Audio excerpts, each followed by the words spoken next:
Ada yang galak? Kalau masih ada yang galak mungkin bisa scan yang di laptop saya. Sudah semua? Baik, kita mulai ya. Bismillahirrahmanirrahim. Assalamualaikum warahmatullahi wabarakatuh. Kita mulai saja untuk kuliah hari ini ya. Jadi karena Bu Muti ada kesibukan ya, karena beliau sebagai peneliti ya, maka ini kuliahnya saya isi dan mungkin sampai nanti ya, masih ada 3 kali mungkin ya. Jadi saya yang menggantikan terlebih dahulu ya. Baik, pada topik ke-11 ini kita akan membahas mengenai signal transduction ya. Apa yang kalian ketahui tentang transduksi sinyal? Transduksi sinyal apa? Bayangan kalian apa? Penerusan sinyal. Betul. Sinyal apa? Sinyal antar sel ya. Sinyal itu apa sih? Kalau pakai HP itu apa? Sinyal, ya kan? Nyari sinyal itu supaya apa? Supaya kalian kalau pegang HP tapi datanya habis atau di daerah terpencil yang susah sinyal. Itu kira-kira kalian gimana ya? Kalian lakukan apa? Mencari sinyal ya. Tujuannya apa cari sinyal? Supaya nanti dipakai, terus dipakainya untuk apa? Mencari informasi untuk berkomunikasi ya. Ya udah, benar. Jadi kita membahas tentang ini nanti ya, gimana berkomunikasi ya, terutamanya lewat ya ini ya, seperti analoginya seperti kita pakai HP ini ya. Oke. Jadi tadi disampaikan ya, kalau transduksi sinyal itu artinya meneruskan sinyal. Nah itu betul ya, tapi ada tambahannya ya. Jadi kalau dalam sel ya, selain diteruskan itu akan ada proses untuk sinyal tadi diamplifikasi ya. Apa itu amplifikasi? Diperbesar ya, diperkuat ya. Jadi nanti ada penguatan sinyal itu tadi ya. Oke, ini ada YouTube-nya, nanti kita upload ya di elok untuk linknya ya. Baik, nah sekarang kembali ya pada komunikasi antar sel tadi. Kalau dalam komunikasi kita sehari-hari ya, Anda dengan temannya ya, itu kira-kira komunikasi itu terjadi karena apa? Karena kebutuhan, betul ya. Terus yang diharapkan apa ketika menyampaikan ke temennya itu tadi? Respon ya. Jadi temennya itu terus merespon ya. Misalnya saya lapar gitu ya. Terus yang diharapkan gimana? Temennya merespon dengan gimana? Yuk ke kantin gitu ya. Ayo ke kantin ya. Nah, jadi di dalam sel itu juga seperti itu. Tapi ingat ya, kalau sel itu kan suatu apa ya? Suatu kompartemen sendiri ya. Jadi artinya ketika kita fokus pembicaraan kita itu sel ya, maka kita juga perlu mengidentifikasi lingkungan atau lingkungan di sekitar sel, di luar sel ya, atau extra cell environment ya. Nah, biasanya ya, ketika sel itu mengkomunikasikan ya, itu pasti lagi buka apa biasanya ya nggak ikut ke silent itu apa. Kalau status ya, terus apa lagi? Udah dimatikan dulu ya. Udah deh, daripada malu ya. Ini di kuliah tuh buat latihan, nanti kalian datang conference atau datang kuliah tamu mungkin ya. Nah itu malu pasti ya. Oke, nah sampai mana ya tadi? Komunikasi tadi ya.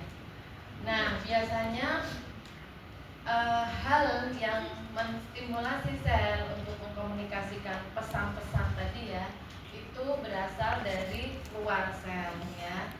Jadi ada istilahnya ada pesan berantai ya, pesan berantai. Jadi misal lapar itu tadi ya, maka akan ada sinyal ya, sinyal yang mengeluarkan tadi ya, namanya molekul signaling ya. Molekul signaling itu membawa pesan ya. Molekul ini membawa pesan, kemudian dia mungkin kita kalau dia kan dalam keseluruhan tubuh manusia itu yang jadi direktornya itu atau sutradaranya itu kan otak ya. Jadi otak ini yang mendirect sel-sel yang lain. Oh ini ada luka, oh ini lapar, oh ini ngantuk, perlu istirahat, haus, dan lain sebagainya. Nah, tapi pesan-pesan dari otak itu kan ada tujuannya ya, sel mana yang mestinya merespon ini ya. Jadi oh pengen nangis, berarti ke sel yang ini pesannya ya. Oh luka sakit ya, biar timbul rasa sakit. Kan repot ya kalau luka tapi nggak ada pesan yang menyampaikan kalau ini sakit ya. Misalnya Anda kena api sakit, tapi kalau nggak ada respon bahwa itu sakit kan repot juga ya. Nah seperti itu ya. Jadi akan ada pesan berantai terhadap sel tertentu yang diharapkan membuat respon terhadap stimulasi tadi ya, memberikan respon terhadap stimulasi tadi. Ya misalnya ya dianalogikan aja dengan kalian tadi ya. Ketika kalian menyampaikan oh lapar gitu ya, kan ngomongnya juga nggak random ya, ke temen yang mana ya. Biasanya ke temen yang mana? Yang mungkin selera makannya sama, yang mungkin kira-kira deket gitu ya. Oh saya lagi sakit, itu kan nggak random ke teman siapa aja bilang ada kondisi tertentu seperti itu. Nah pada sel juga seperti itu. Nah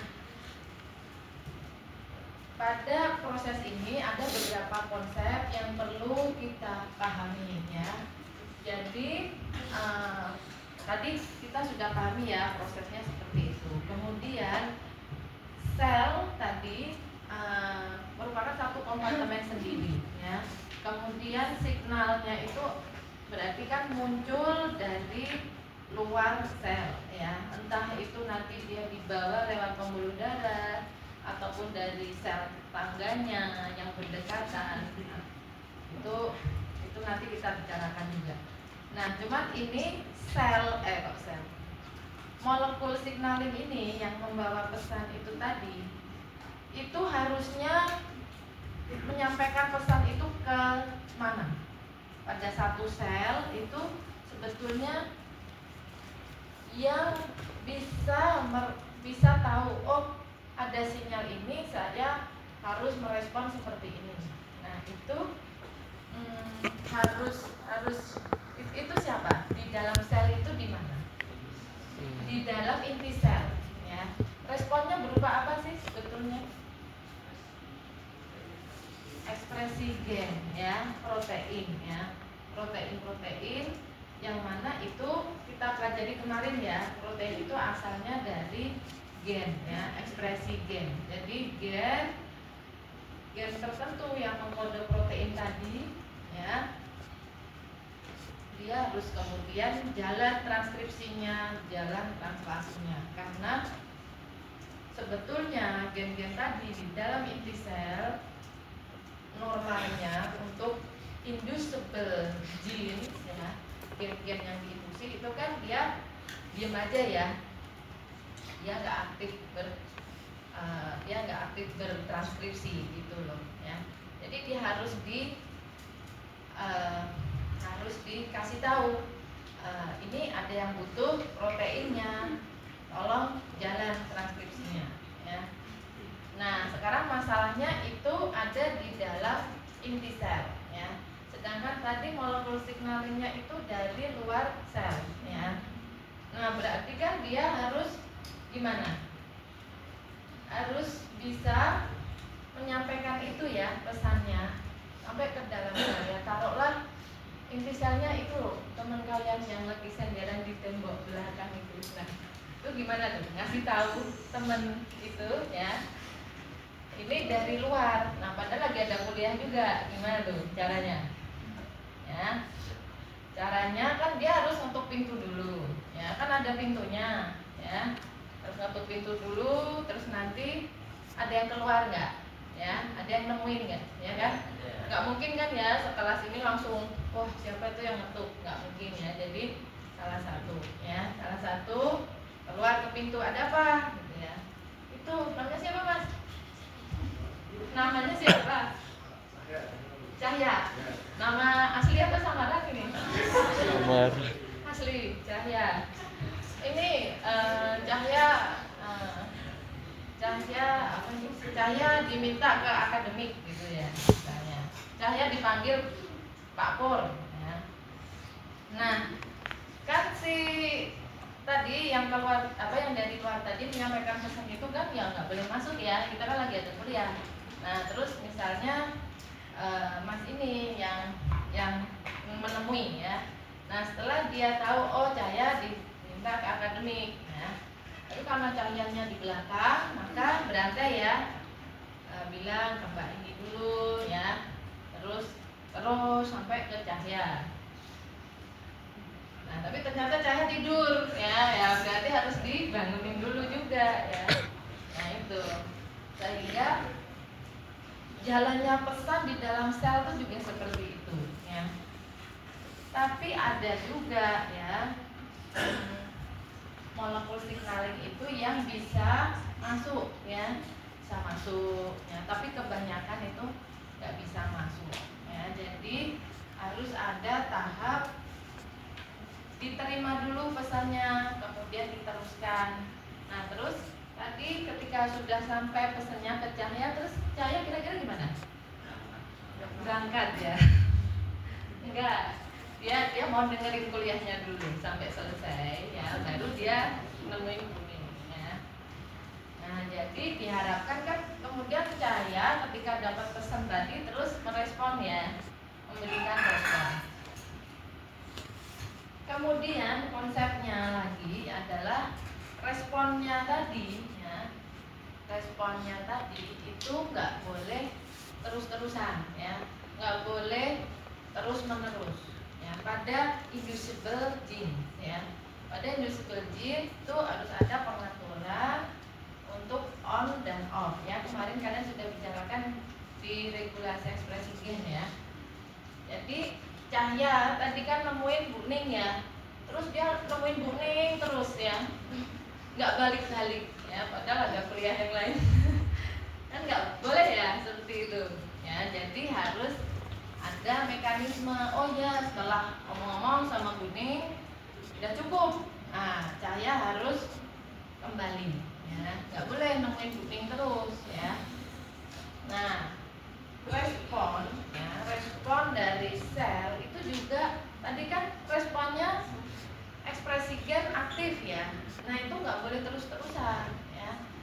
Nanti kalau proteinnya itu sudah cukup untuk respon tadi, maka harus berhenti ya, harus dimatikan lagi ya. Oke. Nah sekarang molekul signalingnya apa saja ya? Molekul signalingnya itu bermacam-macam ya.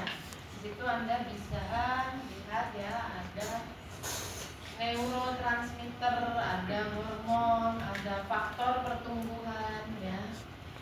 Yang mana ini nanti akan menyampaikan pesan ya, menghasilkan respon ya, seperti misalnya proliferasi sel ya, kalau merespon faktor pertumbuhan ya, hormon insulin ya misalnya, nanti kemudian bisa gulanya itu diolah ya. Oke, nah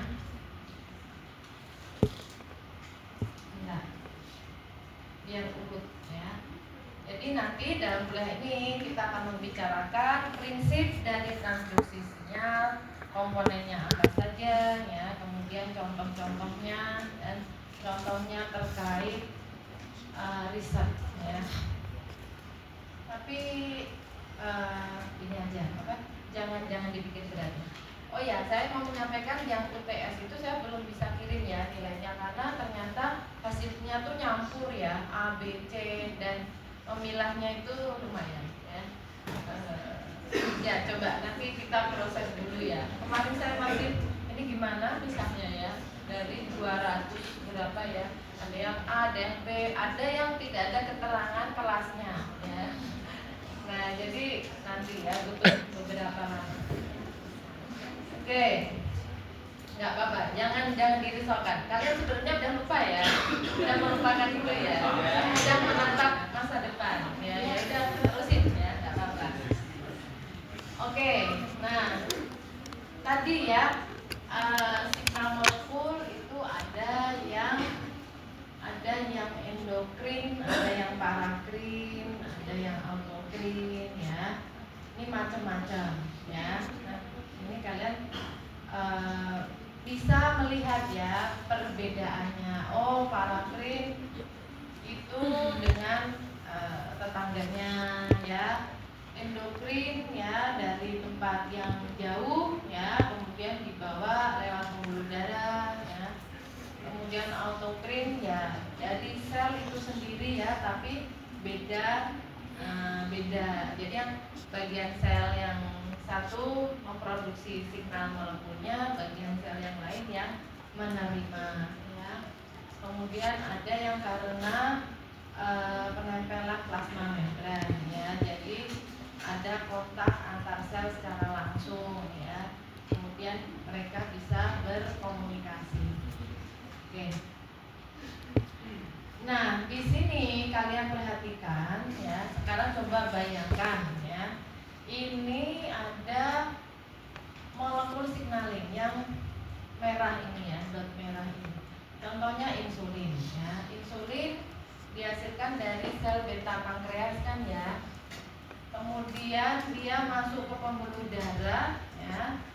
Kemudian akan ke sel otot ya, untuk nanti menyerap glukosa supaya glukosa tidak menumpuk di pembuluh darah ya. Nah sekarang kan dia dibawa sampai jauh ya, lewat pembuluh darah ya. Kemudian ini kita bayangkan seperti orang menyusuri sungai ya, menyusuri sungai terus nanti menepi ya. Nah dia menepi, kemudian dia akan memilih ya rumah yang mana yang mesti diketuk ya, dimasukin atau diketuk. Nah itu berdasar apa ya? Alamatnya itu loh, alamatnya berdasar apa? Kira-kira Anda kalau cari alamat ya, itu di situ tertera apa aja? Jalan, terus nama Pak RT-nya dan nomor rumahnya ya. Jadi itu kan ada di pintunya ya. Ya kita bayangkan ada di pintunya. Jadi kita menyebutnya itu tempat penerimaan ya. Jadi si penerima itu harus sesuai alamat ya, harus spesifik ya. Nah, ini namanya adalah suatu reseptor ya, istilahnya reseptor ya. Jadi kenapa molekul signaling itu bisa spesifik ya, karena ada ikatan yang spesifik juga antara molekul signaling tadi dengan reseptornya ya. Jadi misalnya growth factor ya, tadi kan ada ya contoh molekul signalingnya itu faktor pertumbuhan growth factor ya. Jadi dia harus ya cari reseptor untuk faktor pertumbuhan itu tadi ya. Jadi kita biasanya tahu istilahnya GF ya, nanti reseptornya GFR ya. Estrogen nanti ada ER, estrogen reseptor ya. Jadi biasanya nama reseptor itu menunjukkan nama ligannya, nama molekul yang nanti bisa secara spesifik berikatan dengan reseptor tadi ya. Jadi ini itu tidak bisa random ya, tidak bisa random dia masuk ke sembarang rumah ya. Dia harus mengidentifikasi ya, dia harus mengenali ini reseptornya ya, seperti itu. Oke. Nah, jadi ada penerimaan signal molekul dulu ya, molekul signaling diterima dulu di pintu sel ya. Kemudian nanti baru pesan berantainya itu diteruskan ya, dijalankan. Ini molekul pertama, kemudian dipas ke sini, dipas ke sini, akhirnya dia ke inti sel ya, kemudian inti sel nanti merespon ya. Oke, sebenarnya yang kita bicarakan ini saja sih ya, ini udah selesai kalau modalnya ini ya. Jadi konsepnya, konsep intinya ini ya. Oke, nah sekarang kita lihat si reseptor ini ya. Reseptor ini ada di mana nih letaknya nih kalau di gambaran ini? Membran sel ya. Ini kan ekstrasel, ini sitoplasma ya, ini inti sel. Dia di membran sel. Masih ingat ya, membran sel itu karakternya gimana? Lipid bilayer ya, lipofil ya. Kemudian gimana? Masih ingat ya? Ya, yang ada tekukannya, ada yang apa? Ada yang unsaturated, ada yang saturated. Nah, coba dibuka lagi ya. Kemudian yang penting di sini adalah bahwa apakah semua bagian dari reseptor itu ada di membran sel. Ini membran selnya ini, apakah keseluruhan molekul reseptor ini ada di membran sel? Tidak, ya, tidak.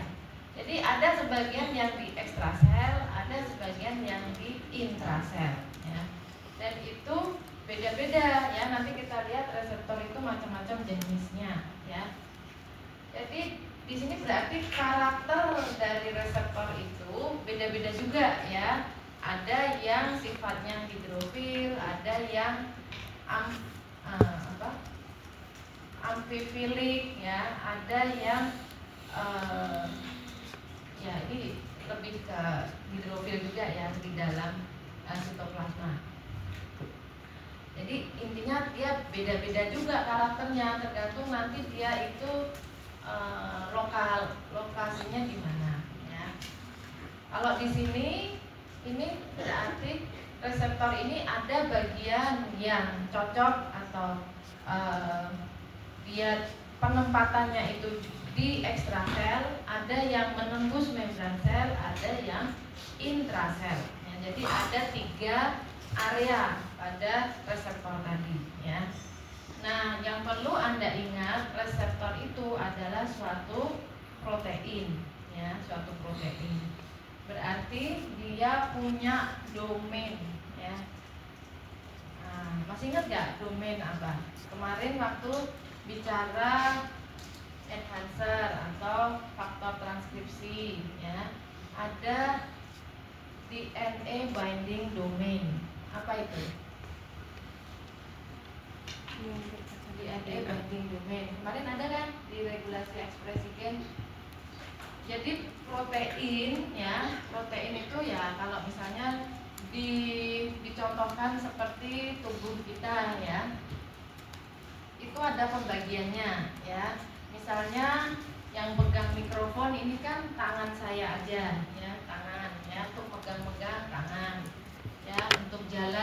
kontraksi ya, untuk mengeluarkan air mata ya. Jadi protein juga seperti itu ya. Untuk dia nanti bisa berinteraksi dengan DNA itu ya hanya sebagian tertentu dari protein ya. Nah, bagian itu namanya DNA binding domain.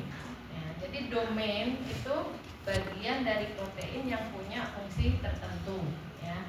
Jadi kalau ada bagian dari reseptor ya yang berikatan dengan ligan, namanya apa? Ligand binding domain. Ya, jadi kalian nggak usah bingung ya kalau ada reseptor, kemudian ada domain. Ya, domain ini hubungannya apa sama reseptor ya? Itu bagian aja ya. Jadi di sini nanti juga dibagi ya, ada ekstrasel domain ya, ada transmembran domain, ada intrasel domain, dan nanti mereka punya fungsi yang berbeda-beda ya. Yang intrasel domain jelas untuk berikatan dengan ligan ya. Yang intrasel domain nanti dia ada untuk berikatan dengan molekul yang lain ya, dan seterusnya. Oke. Nah, kemudian ya, ini nanti diteruskan ya sinyalnya. Nah, saya rasa nanti aja jelasnya. Oke, ini hanya intermezzo ya, untuk tahu bahwa itu bisa sekompleks itu ya. Dalam satu sel ya, itu bisa menyelenggarakan berbagai signaling ya, dan kadang-kadang molekul yang pada jalur signaling ini ya bisa berhubungan dengan ya, bisa nyambung ke jalur signaling yang lain ya, kayak jalan raya itu ya. Jalan raya kan kita mau menuju satu tempat, banyak jalan menuju rumah ya. Jadi jalur-jalur itu juga seperti itu ya. Nah, sekarang komponen dari transduksi sinyal ya. Pertama tadi reseptor ya. Jadi kayak kita ke hotel ya, atau ke kantor ya, di lobi sini ada reseptornya kan. Oh ya, dia mengidentifikasi tamunya siapa, mau menemui siapa gitu ya. Nah, di sini Anda lihat ada berbagai jenis reseptor ya. Oke, jadi ada intrasel reseptor ya. Berarti gimana nih? Reseptor yang ada di dalam sel ya, di dalam sitoplasma. Nah, itu ada dua jenis, nuklear reseptor, sitoplasmik reseptor. Karena kalau di daerah intrasel kan ada intisel ya, ada sitoplasma ya. Jadi itu reseptornya bisa saja ada yang nuklear reseptor ya, ada yang sitoplasmik reseptor. Tapi yang banyak yang sitoplasmik reseptor ini sih ya. Contohnya estrogen reseptor ya.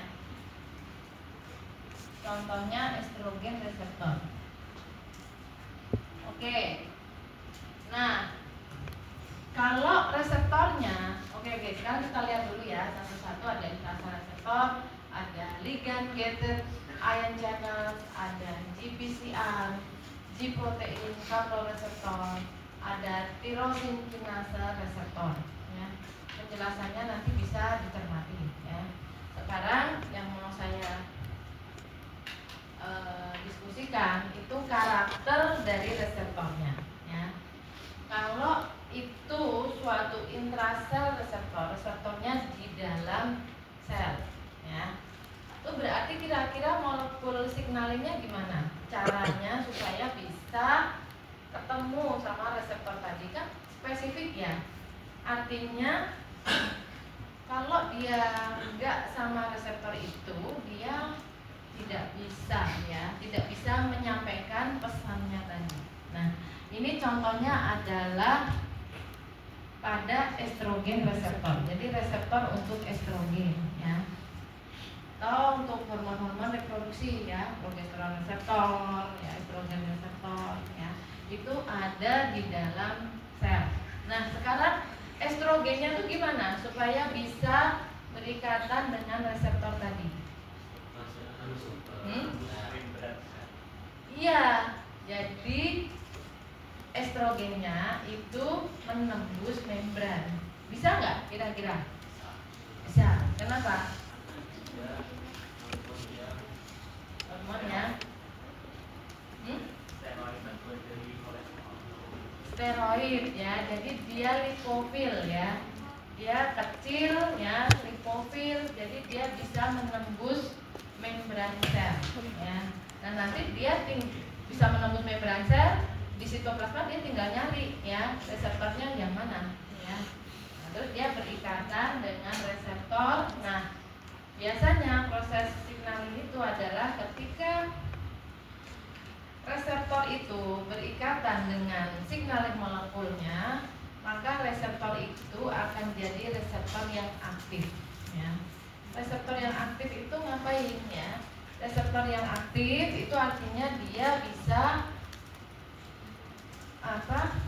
memiliki fungsi ya. Jadi maksudnya dia kemudian bisa misalnya mengaktifasi protein lainnya, downstream protein ya. Nah, jadi ini tadi ya, kita biasanya menyebutnya yang di sini itu downstream protein ya. Jadi kalau terhadap ini ya, yang ketiga ini adalah downstreamnya. Ini yang kedua ini adalah tadi ketiga dua satu ya. Yang pertama ini adalah upstreamnya ya. Jadi kita kalau melihat signaling ada istilah upstream, downstream itu artinya ya ini relatif terhadap siapa dulu ya. Kalau dia merujuk pada protein ini ya berarti downstreamnya itu yang setelahnya ya. Upstreamnya itu berarti yang sebelumnya ya. Oke. Nah, itu ya prinsipnya seperti itu. Nah, untuk ligan-ligan ya molekul signaling yang tidak bisa menembus membran sel, maka dia butuh reseptor yang ada di membran sel ya. Apakah itu ligand gated ion channel ya, atau GPCR atau tyrosine kinase, yang mana reseptor ini ya beda-beda prinsipnya ya. Jadi di sini dia ya ion channel ya. Jadi dia nanti buka tutup ya, tergantung nanti setelah diaktifasi ligand ya, dia sebagai channel misalnya pada neurotransmitter. Jadi dia pintu untuk ion-ion ya. Nah, kan ada ion-ion. Jadi ion-ion tuh nggak bisa keluar masuk sembarangan ya di dalam sel ya. Jadi dia melalui suatu channel tertentu ya. Channel, bukan channel kanal YouTube gitu bukan ya. Kanal natrium, kanal kalium ya. Dan itu ada mekanismenya dibuka tutupnya ya. Nah, itu karena ada ligand yang mengaktifasi kanal-kanal tadi ya. Kemudian ada GPCR ya, reseptor yang terkapel dengan G protein ya. Kemudian ada tyrosine kinase ya. Jadi ini reseptor yang kemudian dia membentuk dimerisasi ya. Jadi pintunya ini bisa dibuka nggak? Pintunya ya. Jadi pintunya ini tidak bisa kalau satu aja yang dibuka ya. Dia harus dua pintu baru dia bisa membuka ya. Jadi nanti kalau ada ligand itu akan mengindus reseptor tadi supaya membentuk dimer ya, dimerisasi. Nah, kemudian Anda lihat di sini reseptor ini punya domain kinase. Jadi domain tadi adalah bagian ya dari protein yang memiliki fungsi kinase. Ya, kinase itu apa?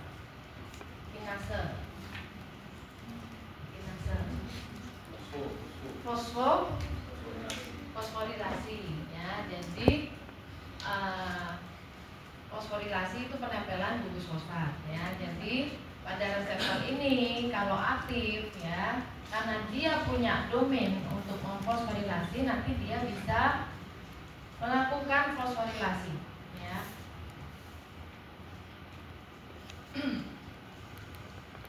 Nah,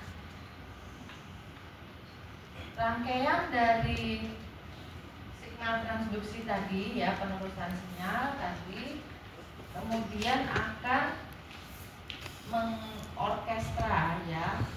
Jadi ada kombinasi untuk mengaktifasi aktivator ataupun represor. Kemarin di regulasi ekspresi gen kalian sudah melihat ya, ada pengaturan ya yang mengatur level transkripsi itu bisa ada aktivator ya yang berikatan dengan enhancer ya, ada represor ya, represor yang berikatan dengan silencer ya.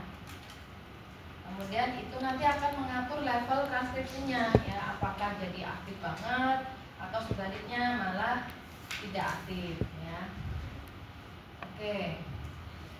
Sekarang ini sudah ya konsep ini, bahwa reseptor itu mengenali signaling molekul, kemudian telah berikatan dan seterusnya. Jadi nanti bisa pelajari.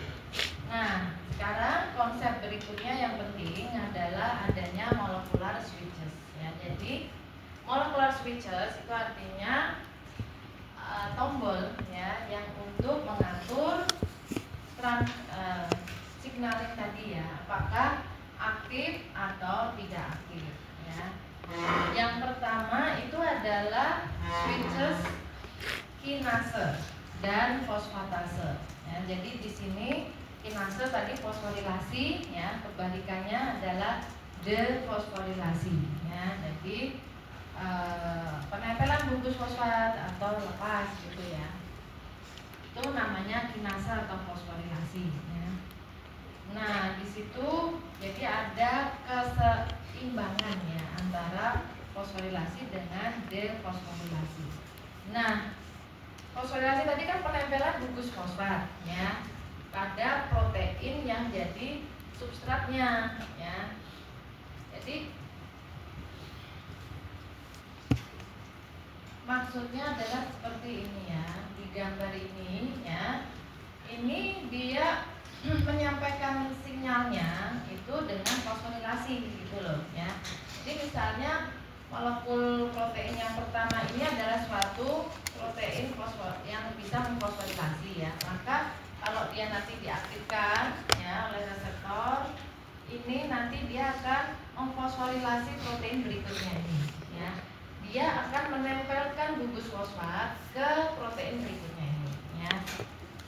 Tapi kadang yang terjadi bisa juga terjadi autofosforilasi ya. Jadi fosfatnya ditempelkan pada domain fosforilasi yang untuk fosforilasi tadi ditempelkan pada domainnya di bagian lain protein tadi ya.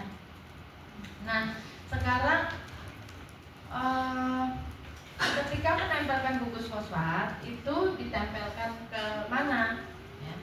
Kemana coba?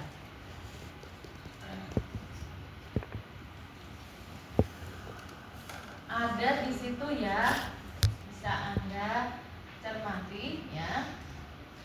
Jadi penempelan gugus fosfat itu pada asam amino tertentu, yaitu serin atau treonin ya, serin treonin kita nyebutnya serin treonin, atau pada tirosin ya. Artinya kalau serin treonin kinase berarti gugus fosfatnya itu ditempelkan di residu serin atau treonin ya. Kemudian kelas yang lain adalah tirosin, jadi ditempelkan di asam amino tirosin ya, dari protein yang diaktifasi ya, yang menjadi substratnya. Nah, kenapa pada asam amino ini ya? Kenapa? Asam amino itu kan sebetulnya strukturnya sama ya, tapi beda di satu gugus saja, yaitu gugus apa? Gugus R. Gugus R itu apa? Rantai samping ya, gugus rantai samping. Nah, itu berbeda-beda antara asam amino.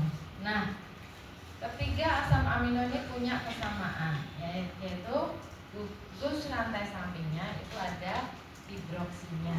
Nah, jadi karena ada hidroksinya tadi, maka bisa ditempeli gugus fosfat. Jadi seperti ini ya, aktivasi dan deaktivasinya ya. Jadi ini protein satu ya, ini protein yang kedua yang jadi target ya, jadi substrat atau yang difosforilasi. Jadi kalau protein ini memfosforilasi protein kedua ya, maka ini kemudian jadi protein yang aktif ya. Oke, jadi Anda lihat gambar yang ini ya, signaling by phosphorylation ya. Jadi di sini signal on ya ketika ada fosforilasi ya. Jadi ini protein yang semula begini kemudian ada fosfatnya ya, dia jadi on ya. Nanti kalau ada protein fosfatase akan terjadi defosforilasi ya. Ini fosfatnya keluar ya. Ini akan dalam state yang inaktif ya, yang off ya. Oke, jadi adanya fosfat, gugus fosfat ya akan menentukan ya apakah ini on atau off ya. Dan sumber fosfatnya itu adalah dari ATP ya. Masih ingat ya ATP, teman baik kalian toh, dari biokimia biomol dan ketemu lagi sama ATP ya. Jadi ATP ini sebagai sumber fosfat ya. Jadi fosfatnya dari sini. Oke. Yang ini kita bicarakan nanti ya. Oke. Nah, sekarang kalian lihat di sini ya. Ini tipikal dari apa ini? Reseptor tirosinlinase ya. Nah, ini Anda lihat ini monomer satu, ini monomer ya. Kemudian ada ligand binding site atau ligand binding domain ya. Di tempat berikatan dengan ligand, ini ligandnya ya. Nah, kemudian dia ada dimer ini ya, tapi belum dimerisasi ya. Nanti ketika ini berikatan dengan ligand, maka terbentuk dimerisasi seperti ini. Nah, ini kalian lihat ada tempat untuk transmembran ya, ada yang di intrasel. Di intrasel ini reseptor ini ya punya kinase domain ya, kinase domain. Nah, kemudian kalau mereka dimerisasi kemudian berikatan dengan ligand, maka reseptor ini akan menjadi reseptor yang aktif ya. Jadi aktifnya itu karena berikatan dengan ligand ya. Sehingga sebetulnya prinsipnya supaya signal itu nggak terus menerus, itu nggak boleh berikatan terus-terusan juga dengan ligand ya. Nah, oke. Ini nanti kalau berikatan dengan ligand dia aktif terus gimana? Apa yang terjadi ya? Ini tadi kan inaktif ya. Ketika ada ligand dia jadi aktif ya. Jadi aktifnya itu adalah dia kemudian bisa memfosforilasi ya. Nah, dia memfosforilasi karena dia aktif kinase berarti dia bisa memfosforilasi downstream efektornya ya. Downstream atau protein di bawahnya ya. Protein selanjutnya. Nah, dia ya mengaktifasi suatu faktor transkripsi. Nah, ini kalau di gambar ini ceritanya satu faktor transkripsi ya, yang mana dia sebetulnya tadinya hanya santai-santai aja di sitoplasma karena dia inaktif, dia belum terfosforilasi. Ini ya, faktor transkripsi yang tidak terfosforilasi, dia state-nya inaktif, dia ada di sitosol ya. Nah, karena reseptor ini tadi kemudian aktif ya, aktif karena berikatan dengan ligand, kemudian dia bisa memfosforilasi faktor transkripsi ini. Nah, kita lihat faktor transkripsi yang difosforilasi ini kemudian dia jadi faktor transkripsi yang aktif ya. Kemudian dia dimerisasi ya dengan faktor transkripsi lainnya ya. Kemudian apa ini? Selanjutnya dia bisa menembus inti sel ya. Jadi kuncinya di situ ya sebetulnya. Tadi kan kita pahami konsep yang pertama itu adalah kita pengen berkomunikasi dengan Mas Cahya ya. Mas Cahya kan di sana ya. Nah, ini Mas Cahya ini ada bodyguard-bodyguardnya. Ada circle-nya ya, tidak bisa ditembus ya.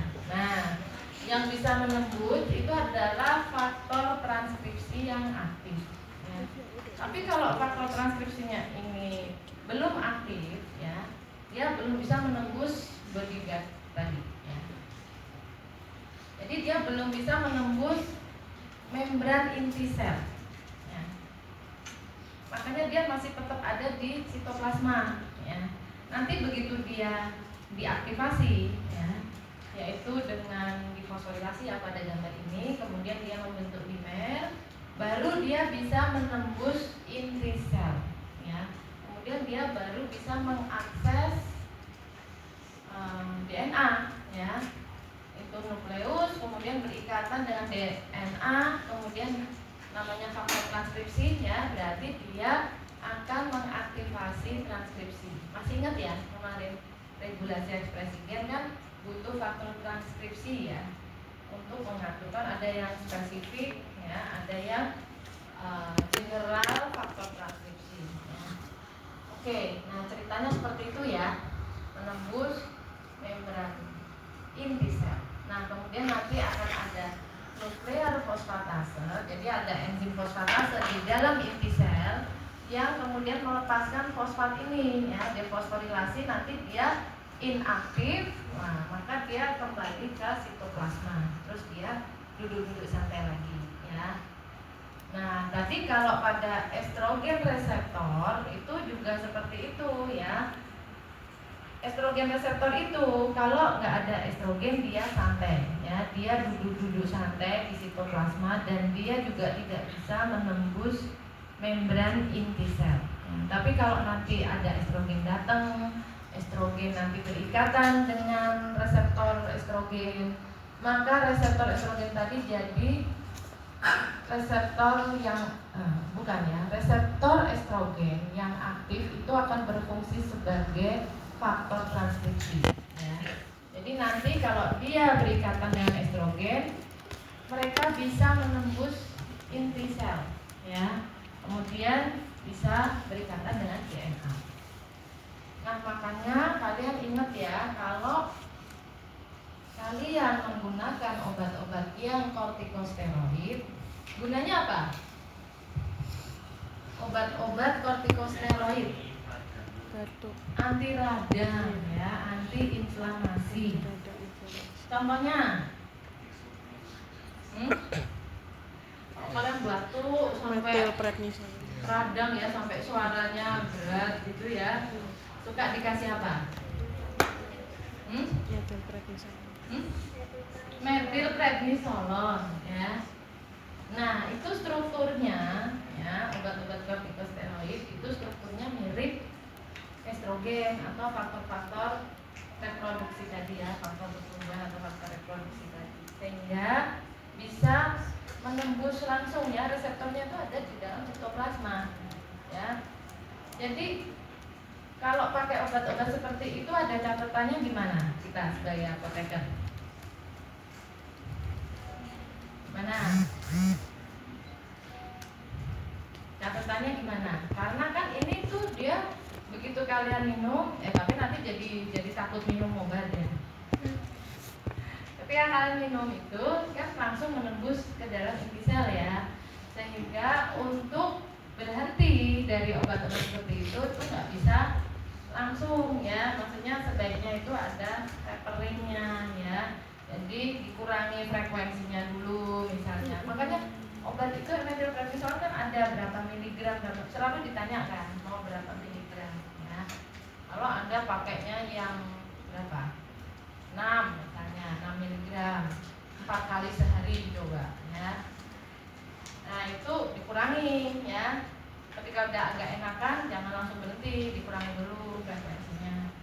loh, nanti kalian sering loh ditanya bapaknya ibunya, kan udah tahu. Ini kalau ini masih tahun pertama ya, mungkin belum ditanya-tanya ya, atau udah ada yang tanya bapak ibunya, atau mungkin simbahnya ya. Kalian gimana pengalaman setahun jadi mahasiswa farmasi? Nyoba lagi atau apa? Di sini ada yang nyoba lagi? Udah nggak datang kuliah mungkin ya kalau yang udah nyoba lagi. Nah, biasanya semakin bertambah tahun belajarnya tuh semakin banyak yang nanya ya, tetangganya atau mungkin ya keluarga ya, tentang gimana minum obat ini. Terus yang banyak lagi itu juga nanya gimana kalau minum jamu ini, jamu itu ya. Nah, kalian belajar sendiri kalau belum dapat materinya ya. Itu akan jadi stimulasi kita untuk belajar juga. Oke, nah ini masih banyak ini ya. Oke, sekarang agak ngebut ya. Nah, jadi intinya ini berantai seperti ini ya. Ada protein kinase 1, dia aktif, berarti dia mengaktifasi protein kinase 2. Pokoknya kalau namanya ada kinase, itu berarti dia mampu memfosforilasi. Jadi protein kinase itu bukan dia yang difosforilasi loh ya, tapi dia yang memfosforilasi ya. Dia yang sebagai yang menempelkan gugus fosfat ya, bukan yang ditempelin ya, tapi yang menempelkan gugus fosfat ya. Misalnya pada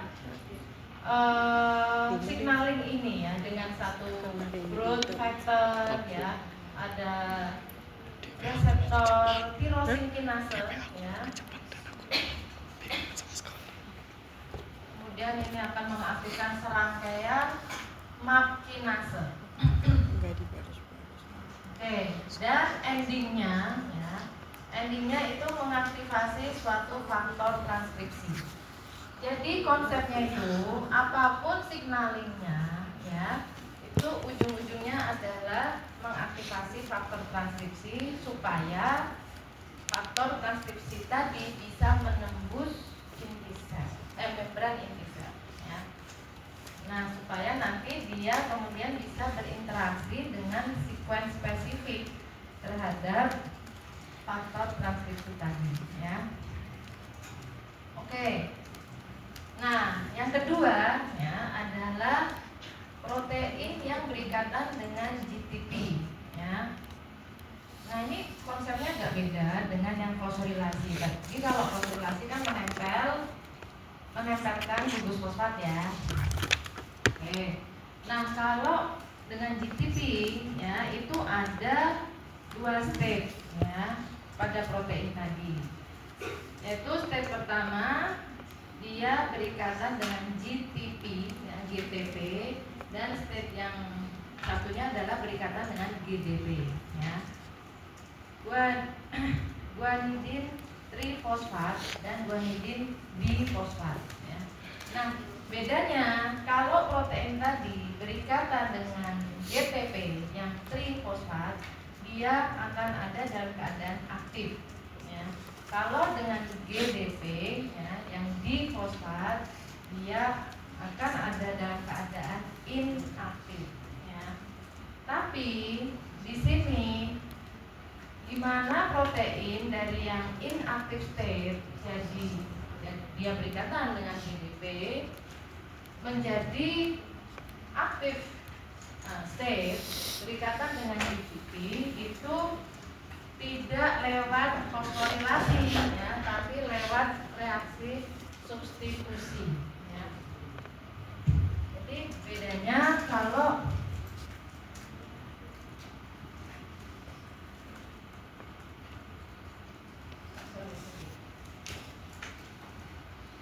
jadi ini protein A, misalnya ini protein A ya. Dia tadinya inaktif. Ini kalau ya fosforilasi ya, fosforilasi. Ini kalau dia inaktif ya, ya dia begini ya, tidak ada fosfatnya. Tapi nanti kalau dia ada fosfatnya ya, dia jadi aktif ya. Terus nanti dia inaktif lagi ya, begini lagi ya, kalau P-nya ini lepas ya. Nah, kalau substitusi apa yang molekular species lainnya satunya itu ya, ini ya dia ada ya, GDP ini inaktif ya. Nah, untuk dia jadi protein yang aktif ini lepas ya, GDP-nya lepas ya. Kemudian yang masuk itu GDP. Jadi benar-benar ganti ya, ganti. Jadi ini ada reaksi substitusi ya. Nah, cuma nanti untuk balik ke sini ya, ini dihidrolisis ya, ini hidrolisis GTP. Jadi lepas ya, hidrolisis GTP. Nah, jadi konsepnya berbeda ya antara yang fosforilasi dengan yang penggantian GTP ya. Nah, di sini ya, protein ini ya punya GTPase ya, GTPase intrinsic GTPase ya. Jadi nanti kalau ada GTP maka pada waktunya dia mesti inaktif lagi, dia akan menghidrolisis GTP ya. Jadi si protein ini sendiri tuh sebetulnya punya GTPase ya, yang bisa menghidrolisis GTP ya. Jadi ini bedanya ya, yang fosforilasi ya dengan yang GTP ya. Jadi kalau fosforilasi seperti ini ya, aktif kemudian inaktif ya. Sedangkan yang ini dia inaktif kemudian diganti ya, GTP dengan GTP, dia aktif kemudian nanti akan ada hidrolisis GTP ya, jadi inaktif lagi. Oke.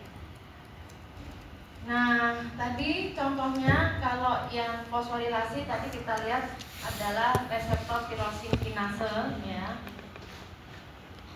Nah, kemudian yang GTP substitusi itu contohnya pada GPCR ya, G protein couple receptor.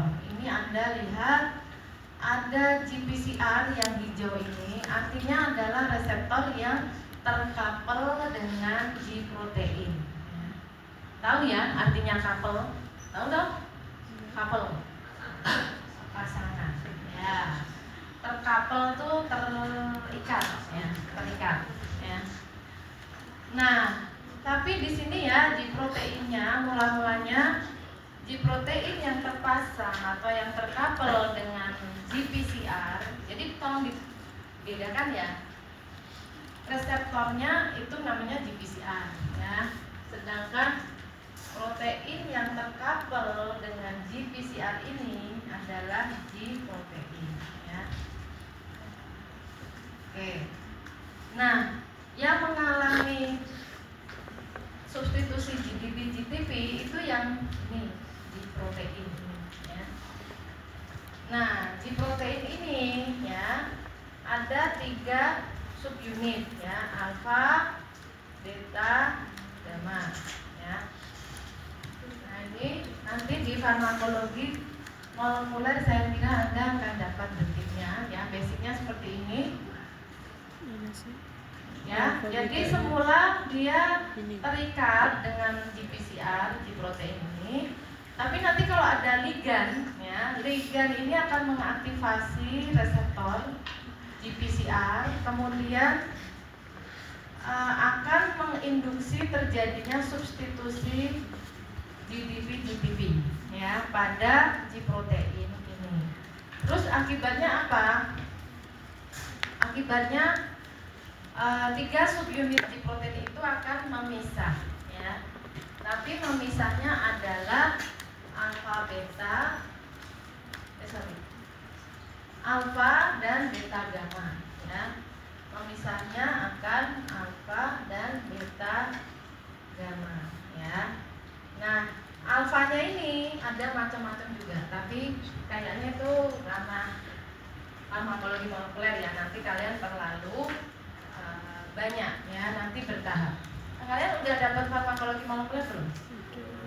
Belum ya, nggak apa-apa, berarti disimpan aja konsep ini ya.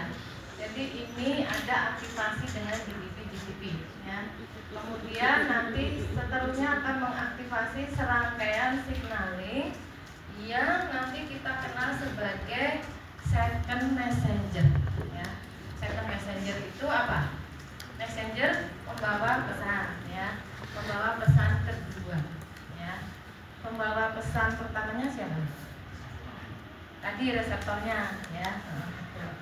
Nah, pembawa pesan kedua itu berarti letaknya di mana? Kan tadi yang menjembatani ekstrasel dengan intrasel kan reseptornya ya. Berarti pembawa pesan kedua itu adalah yang di dalam sel ya, di sitoplasma. Nah, itu ada CMP, CGMP, diasilgliserol, IP3, kalsium ya, phosphoinositides ya. Ini adalah second messengers ya. Nah, second messengers ini itu fungsinya tidak hanya meneruskan sinyal, tapi juga tadi ya, memperkuat sinyalnya, mengamplifikasi sinyalnya. Kenapa bisa seperti itu ya? Karena ya, mana ya gambarannya yang jelas? Nah, Anda lihat nih ya, kalsium ya sebagai second messenger ya. Ini ada berapa pelajaran anak ini? Ada berapa anak-anak ya? Ada 6 ya. Ligannya ada berapa? 1 ya. Jadi 1 molekul ligan, 1 molekul pesan itu akan diteruskan oleh 6 molekul kalsium sebagai pembawa pesan yang kedua. Berarti di situ kan 6 kali lipat ya. Jadi ada amplifikasi pesan ya, amplifikasi signal. Jadi di sini fungsi second messenger itu tidak hanya meneruskan signal, tapi memperkuat signal ya. Oke, ini nanti contohnya ya pada sel liver ketika merespon glukagon atau epinefrin ya. Pada akhirnya nanti akan mengaktifasi transkripsi dari CRE ini ya, CREB dan CRE ini akan mengaktifasi transkripsi. Oke. Nah, jadi biasanya lebih kompleks ya. Anda lihat ini ya, dari ini kalsium ya, nanti dia bisa mempengaruhi ion channel ya, untuk kemudian membuka ya, dan bisa mempengaruhi signaling yang lain. Macam-macam ya, tadi Anda bisa amati di sini ya, second messengernya apa saja. Nanti Anda bisa lihat di sini ya, oh ada diasilgliserol, berarti ini second messengernya, berarti ada amplifikasi. Aduh, udah jam segini ya. Padahal rencana saya malah jam 10-an udah harus siap-siap ya.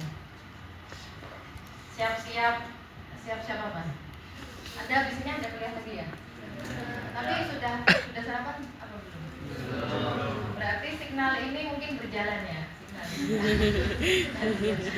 Ini loh, universal. Ini tuh untuk lapar ya, ya. Mungkin sedang terjadi pembongkaran glikogen ya. Dirasakan ya.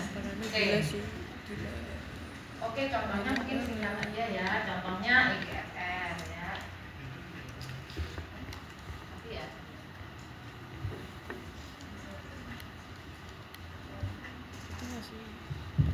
Oke, EGFR tadi termasuk dalam reseptor tirosin kinase. Nah, saya rasa Anda tadi sudah paham ya, sudah paham. Jadi mungkin nanti bisa dicermati lagi sendiri ya.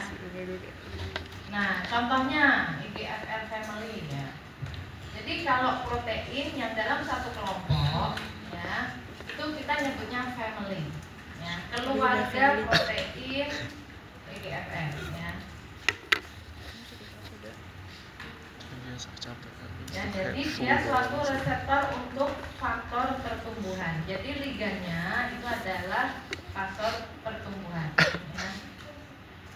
Signalingnya enzim ring reseptor. Jadi nanti dia terkoneksi dengan suatu enzim.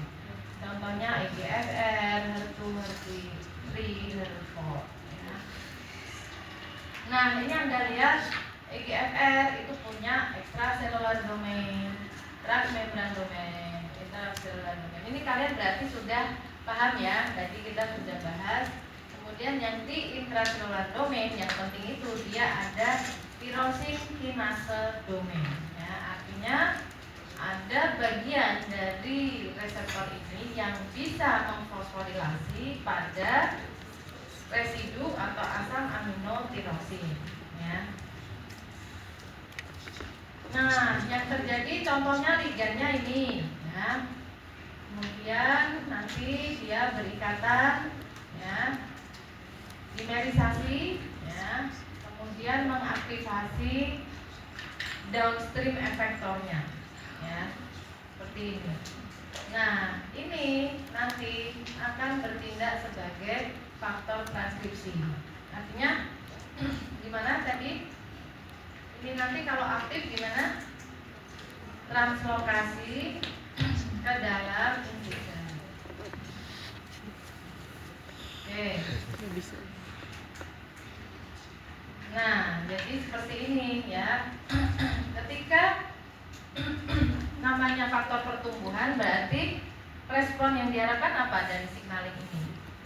Pertumbuhan sel ya, atau proliferasi sel. Jadi signaling ini akan mengatur proliferasi sel dan ya. Jadi kalau ada, jadi makanya semua signaling, setiap signaling itu harus ada siklus aktif dan inaktif ya. Jadi bayangkan kalau ada kerusakan pada jalur signaling ini dan dia aktif terus menerus, maka ini juga responnya juga ada terus, berarti dia tumbuh terus dong ya. Kalau tumbuh terus ya nanti menjadi manifestasi suatu penyakit ya, misalnya kanker ya.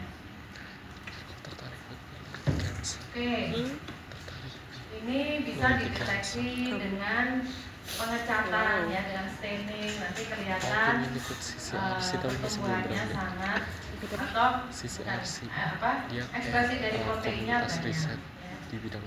Contoh lain adalah pada HER2 tadi ya, example ya, HER2 ya tadi. Ini ada pada jaringan payudara, tapi jumlahnya itu sedikit ya. Kalau pada keadaan yang overekspresi ya, dia akan ada dalam jumlah yang sangat banyak ya. Kalau jumlahnya sangat banyak, maka signalingnya juga akan banyak teraktivasi ya, bisa banyak teraktivasi. Bahkan kalau HER2 ya, pada penyakit kanker yang mengoverekspresikan HER2-nya itu bisa mengaktifasi signaling tanpa ligan ya. Jadi signaling HER2 itu tanpa ligan ya. Jadi dimerisasi HER2 itu sudah bisa untuk mengaktifasi signaling. Oke, nah biasanya di klinis ya kita bisa melakukan staining untuk mengidentifikasi apakah kanker payudaranya itu tipe yang HER2 atau tidak ya. Jadi di staining dengan antibodi yang bisa mengenali HER2. Ya, ini kita lihat kalau HER2-nya positif ya berwarna coklat seperti ini ya. Tapi kalau tidak ada HER2 warnanya relatif ungu ya, pucat seperti ini, tidak coklat ya. Ini tergantung stainingnya apa ya. Jadi kalau ini dengan ER, estrogen reseptor, ini dengan progesteron reseptor ya. Ini kalau ada ya, kalau positif coklat ya. Jadi biasanya pasien itu akan diambil jaringannya, kemudian dilakukan immunohistochemistry ya, di staining dengan antibodi ya. Kemudian nanti bisa diidentifikasi dia tipe yang mana. Kenapa penentuan tipe ini penting? Kenapa? Tujuannya apa? Identifikasi. Kan ya udah, oh kanker payudara, ya udah dikasih obat ini gitu ya. Kenapa harus dicek dulu? Oh ini overekspresi HER2 atau overekspresi estrogen reseptor atau malah negatif semua ya. Atau malah negatif semua seperti ini ya. Pentingnya apa? Mengidentifikasi seperti itu. Agar target aksinya lebih spesifik. Ya, jenis obatnya berbeda ya. Jadi supaya pengobatannya itu bisa tertarget ya, lebih spesifik ya, supaya tertarget. Ya, HER2 ini termasuk reseptor tirosine kinase ya. Oke, jadi di sini karakternya ya, dia teroverekspresi ya, banyak sekali ya pada keadaan kanker yang tipe HER2 positif tadi ya. Nah, jadi seperti ini. Jadi kalau HER2 ini bisa membentuk heterodimer dengan heterodimer itu artinya dimernya itu dengan protein yang lain ya, dengan reseptor yang lain. Jadi kalau HER2 ya bisa dengan HER3 ataupun HER4, HER1 ya. Itu dia heterodimer namanya. Kalau homodimer ya dengan sesama HER2. Nah, ini dari penelitian diketahui kalau asal terbentuk heterodimer dengan HER2 itu akan menginduksi pertumbuhan sel yang kuat ya. Oke, saya rasa ini nanti Anda bisa cermati ya. Jadi kalau subtipe F protein ini ya itu punya ligan ya, punya ligan sendiri-sendiri, tapi untuk HER2 itu bisa tanpa ligan. Ya ini ya, ligannya ini ya, tapi HER2 ya tadi bisa tanpa ligan. Tadi Anda bisa cermati karakteristik dari HER2 belum diidentifikasi ligan yang spesifik berikatan dengan HER2, tapi dia mampu menginduksi strong proliferation atau strong growth dari sel ya. Jadi kalau di normal sel dia hanya sekian ya, basal expressionnya itu sekian, tapi pada yang breast cancer itu dia overekspresi HER2 ya, tapi ini hanya untuk tipe kanker payudara yang mengekspresikan HER2 secara berlebihan ya. Oke, ini ada juga percobaan bahwa ada kultur sel ya, kultur sel namanya MCF7 ya. Dia sebetulnya tidak mengekspresikan HER2 ya. Tapi begitu dia dimanipulasi gennya, ditransfeksi atau transfeksi itu dimasukkan ya gen yang menyandi HER2, jadi dia kemudian mengekspresikan HER2 banyak sekali seperti ini, karakternya jadi berubah ya. Sel-sel ini kemudian dimasukkan ke dalam mice ya, ke dalam mencit. Kasihan ya mencitnya, makanya kalian ya pesan saya seminimal mungkin ya. Memang in vivo study itu penting ya. Tapi kalau ada cara yang lain, pendekatan yang lain ya, atau kalian menggunakan in vivo study tapi harus direncanakan dengan baik sehingga nanti seminimal mungkin, kemudian memperlakukan hewan uji juga dengan sebaik mungkin ya.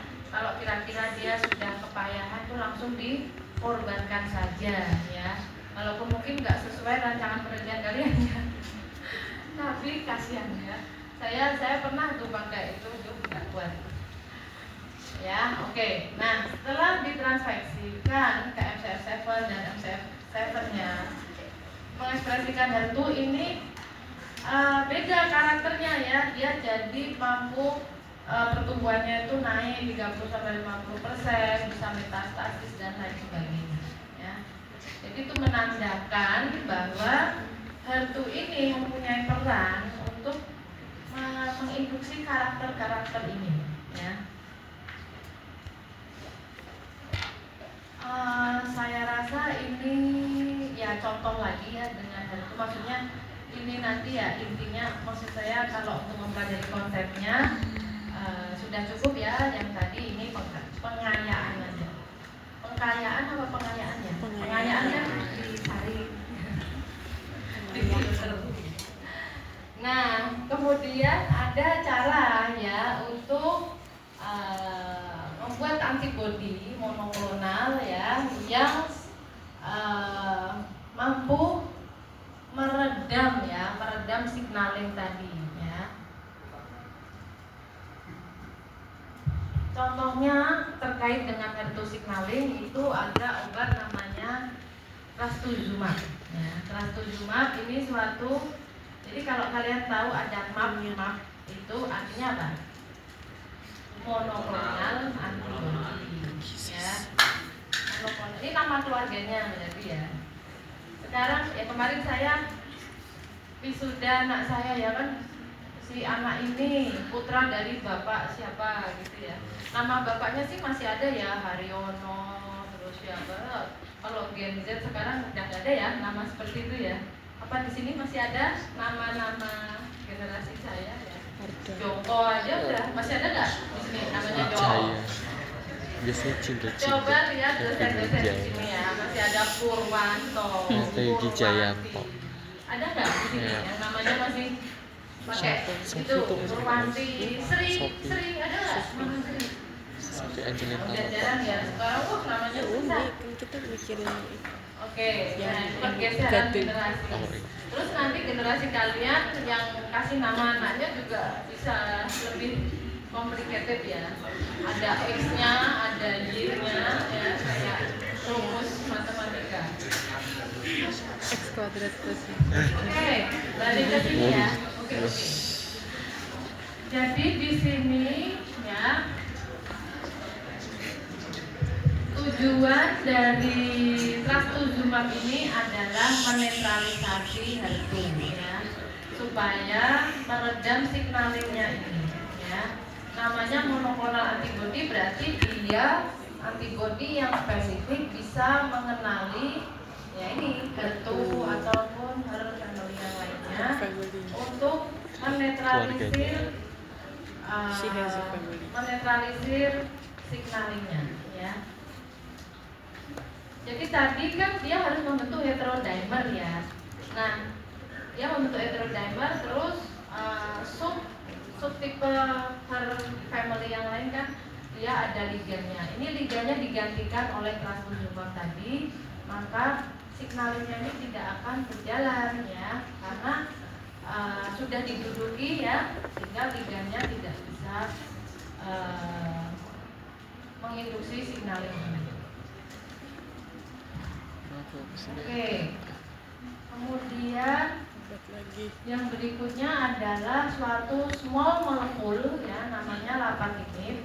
Ini juga untuk pengobatan dari HER2 ya, HER2 overexpress breast cancer. Tapi kalau ini tadi antibody ya, trastuzumab. Kalau lapatinib itu molekul ya, molekul. Dia sebagai inhibitor tirosin kinase reseptor ya. Jadi dia bisa menduduki reseptornya dan bertindak sebagai inhibitor. Cuman ya tadi bedanya kalau ini small molecule ya. Kemudian yang berikutnya adalah NF-kappa B ya. NF-kappa B signaling NF-kappa B ini adalah suatu transcription factor ya. Ya, berarti ini suatu protein yang membantu proses transkripsi ya. Dia perannya penting pada berbagai selular respons ya. Dia eksis sebagai homo dan heterodimer ya.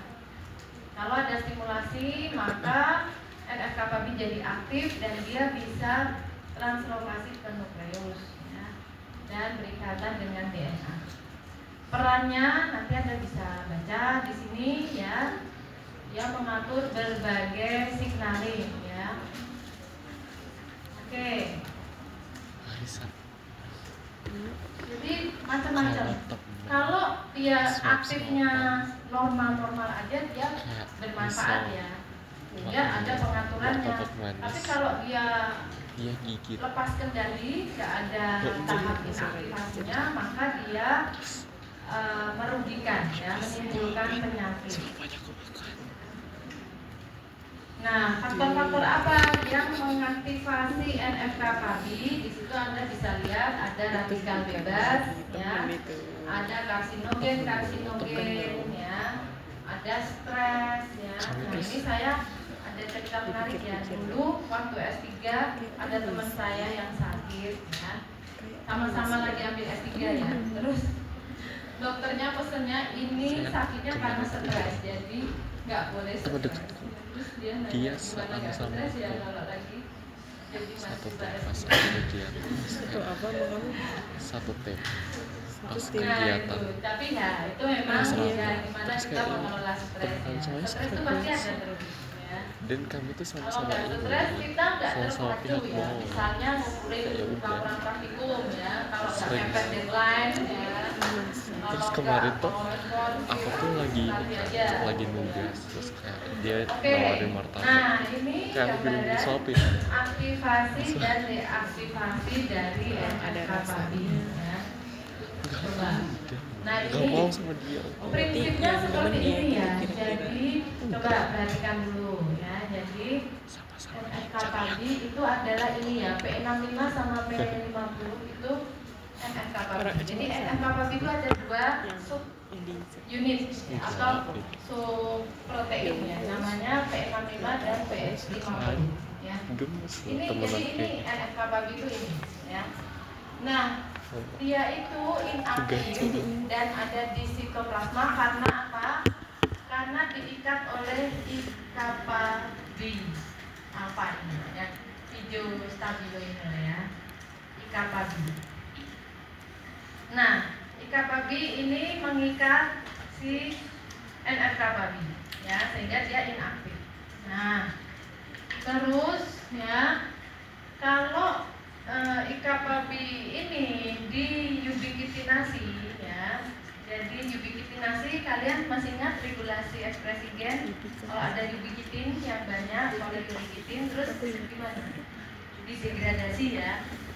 Didegradasi oleh proteasom ya. Jadi I-kappa B ini kemudian didegradasi oleh proteasom ya. Nah, kalau dia didegradasi, maka dia nggak bisa mengikat P65 dan P50 lagi kan ya. Jadi ini kemudian jadi NF-kappa B yang aktif ya. Kalau aktif ya ini tadi dia terus bisa menembus nukleus, kemudian transkripsi ya. Oke, begitu intinya ya. Kemudian ini signalingnya ketika ada agen-agen yang macam-macam ya, ini rokok ya, kemudian infeksi, radiasi tadi ya, dia mengakibatkan ini ada mengaktifasi I-kappa B kinase, kemudian I-kappa B fosforilasi, kemudian I-kappa B degradasi ya. Kemudian mengaktifasi NF-kappa B ya. Anda lihat di sini ya, IKK ini mengfosforilasi kemudian terjadi ubiquitinasi.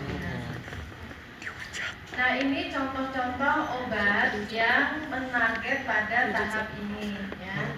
Misalnya bortezomib, dia menghambat degradasi dari I-kappa B ya. Jadi kalau ini dihambat, dia tetap masih gara-gara bisa aku ngikat berdekatan sama dia, NF-kappa-dia di kamu sehingga tuh banyak yang NF-kappa-nya jujur tetap janggal bisa bro. aktif. Ya. Soalnya kenapa NF-kappa itu kalau aktif dia bisa menginduksi serangkaian signaling ini ya, bisa Kayak tumor kepikiran. proliferasi, Enggak sih. tumor metastasis, kemudian Enggak tumor kepikiran. resistance. Ya. Jujur aku awalnya kayak yaudah stoik Nah, aja. ini nanti dicermati sendiri ya untuk inhibisinya, tapi pengayaan juga ya.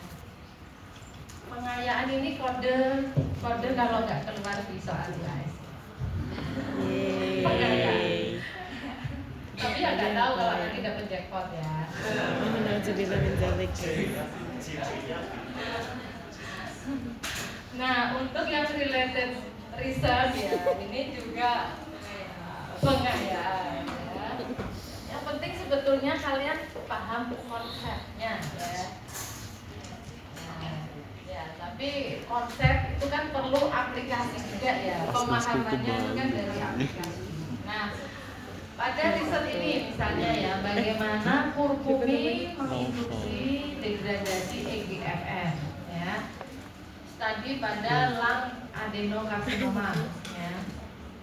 Nanti Anda bisa baca ya. Oh, sampai ada ini ya, link lengkapnya. Nah, contohnya ya, kita lihat di sini ya gimana kurkumin mampu menghambat proliferasi sel dan mendownregulasi atau menurunkan ya, menghambat aktivasi EGFR. Nih EGFR-nya ya, aktivasinya yang mana? EGFR tadi dia diaktifasi oleh adanya fosforilasi ya.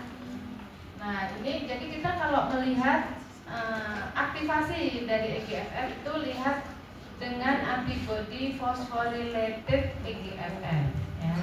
Nah, ini Anda lihat kalau ada kurkumin itu turun ya beta proteinnya ya. Ya, jadi itu artinya walaupun ada ligand ya, tapi aktivasinya itu turun. Ini pada sel CL15 ya, ada A549 ya. Dia menurunkan aktivasi dari EGFR. Wah, habis ini cari jamu ya, punirasem. Itu kenapa ada asemnya? Karena ada kurkumin. Kenapa? Kenapa nenek moyang kita itu membuat minuman punir asam? Kenapa ditambahin asam? Nah, biar minumnya ngengar-nyengir gitu ya. Biar langsung kaget terbelalak. Atau apa? Biar apa? Biar stabil. Betul ya? Oh enggak ya, jawabnya kayak gitu. Biar stabil ya. Jadi kurkumin itu yang ada di kunyit itu tidak stabil ya. Nah, stabilnya amin asam. Pinter ya berarti.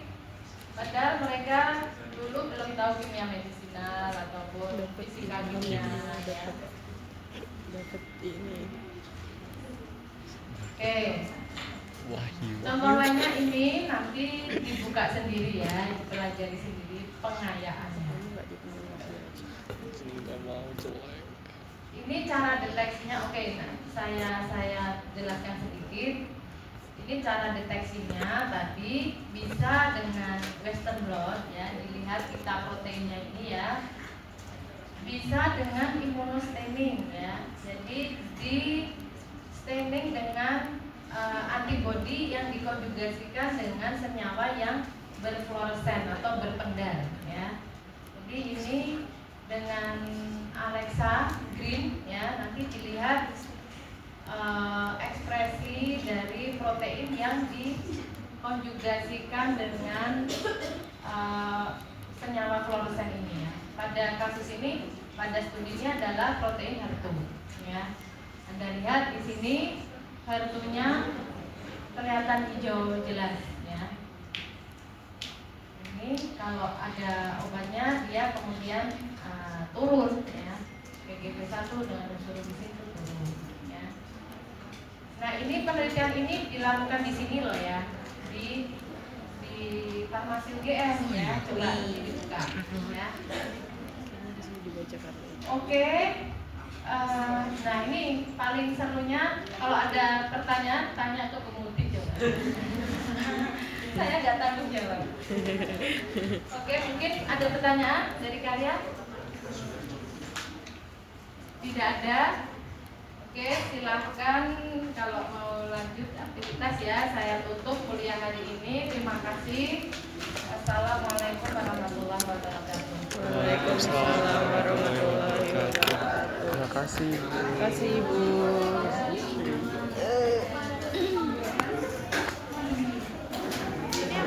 Bentar, taruh sini. Lun, HP-mu Lun. HP dah. Iki nang ngarepku. Record 2. Mbok. Yo. Aku tujuannya berapa itu?